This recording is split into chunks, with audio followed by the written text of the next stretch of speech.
Tinutumbok ng Ebanghelyo ngayon, mga kapatid, ang parable of the talents.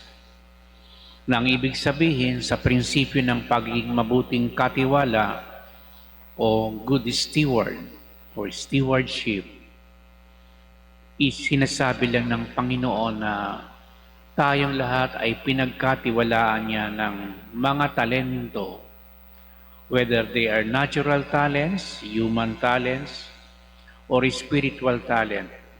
Natural dahil yan ay kumbagay may talent tayo sa pagkanta, sa pamamahala, sa maraming bagay.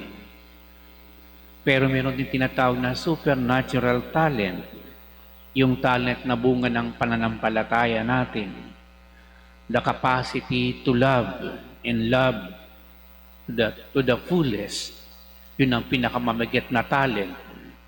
At tayong mga tao, mga kapatid, without exemption, binigyan lahat ng talento. Wala isa man sa atin na walang talento. Di natin pwedeng sabihin, wala naman akong talento. Yun nga lang, iba-iba ang ating talento. Merong parang, nung nagsabog ang Diyos ng mga talento'y nakuha niya ang marami. Pero hindi naman mahalaga kung marami o kakaunti. Kasi sa Ebanghelyo may 5,000, may 2,000, may 1,000 lamang. Depende nga kasi sa kakayahan natin.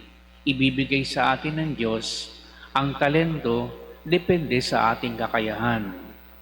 Kaya mahalaga na ma-recognize natin, makita natin ang ating kanya-kanyang mga talento. Sapagkat ikalawa, nais ng Diyos na maging malaya tayo sa talentong ito. Kapag ipinagkatiwala ang isang bagay, ibig sabihin, malaya ka kung paano mo gagamitin ang talentong yan. Wala naman sinabi ang Panginoon, basta ibinigay niya yung 5,000, yung 2,000 at 1,000. Bahala kayo kung anong gagawin ninyo dyan. Pero mga kapatid, ang mga talentong ito na ibinigay ng Diyos base sa ating kanya-kanyang kondisyon, kakayahan ay nais ng Diyos na linangin natin ang mga talentong ito. Kung may 5,000 ka, dapat ito'y magbunga ng marami, tumubo. Kung magaling kang investor at sa loob ng 1 taon ay nadoble mo yung ininvest mong pera, magaling ka talagang investor. Pero kung wala ka namang tinubo, tamad ka kasi, so wala ka namang aanihin. Sabi nga, kapag may itinanim, may aanihin. Pero isa sa mahalagang bagay sa pagiging katiwala natin, mga kapatid, o pinagkatiwalaan ng mga talentong ito, ay hindi lamang yung paglilinang. Dahil magsusulit tayo ng bawat talento. Tulad ng mga alipin sa mabuting balita, yung kumita ng 5,000, sinauli niya yung 5,000 kasama yung tinubo nitong 5,000. Pwede naman sana siyang magdaya. 3,000 lang isulit niya. Pero buong buo, pati tinubo, wala siyang itinira sa kanyang sarili. Whether it's natural or supernatural talent, ibabalik natin lahat sa Panginoon dahil yun ay ipinagkatiwala lang naman sa atin. At ano ang premyo kapag ibinalik natin sa Panginoon ang lahat ng ipinagkatiwala sa atin? 2 bagay ang sinasabi ng Ebanghelyo. Pamamahalain tayo sa mas malaking bagay. Yung may 5,000, naging 10,000, yung hindi kumitang isang alipin na may 1,000, ibibigay pa doon yung na additional na mga talento. Ibig sabihin, habang pinaparami natin, namumultiply natin yung talent na yun, ibig sabihin, mga kapatid, ang talentong nilinang ng tao na ibinabahagi niya sa ikauunlad, ikabubuti, ikaaangat ng kanyang kapwa, bibigyan pa siya. At anong ibinibigay na ito, mga kapatid? Ang sabi ng Panginoon, mabuti at mapagkakatiwala ang alipin, halika at makahati ka sa aking kagalakan. The fullness of joy in our hearts depends on how much we have cultivated all our talents and have shared it to the fullest. Wala tayong itinira sa ating sarili. Di tayo ng daya, ibinalik natin lahat sa Panginoon na pinagmula ng ating mga talento.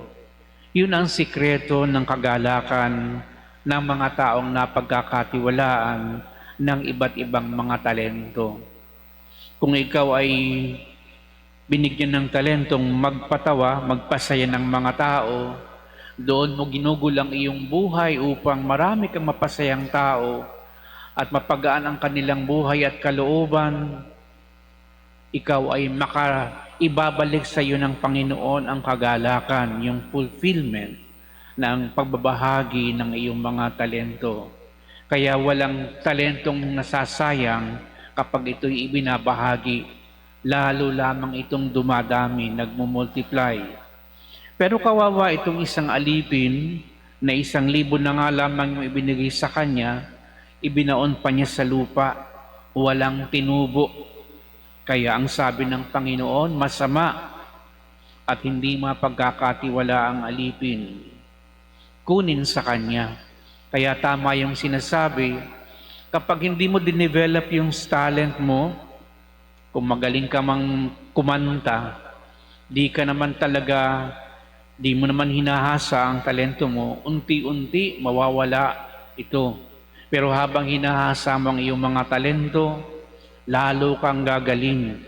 Kung ngayon nakakalukso ka ng 5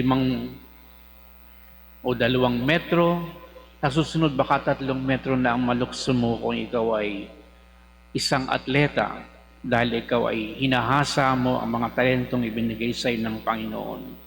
Napaka-praktikal ng Ebanghelyong ito, mga kapatid, sapagkat sinasabi lamang sa atin lahat na ang bawat talento ay dapat linangin, pagyamanin, ibahagi upang mapuno tayo ng kagalakan na nagmumula sa Panginoon. Kaya natural man o pananampalataya man ang ating nililinang, ito'y magdudulot sa atin ng galak sa buhay dahil tayo ay nagiging instrumento ng Diyos sa kagalakan ng iba at ikaluluwag ng kanilang buhay. Pagpalain nawa tayo at sana'y lalo tayo makapagbahagi anuman ang mga maliliit na talentong meron tayo sa buhay. Amen.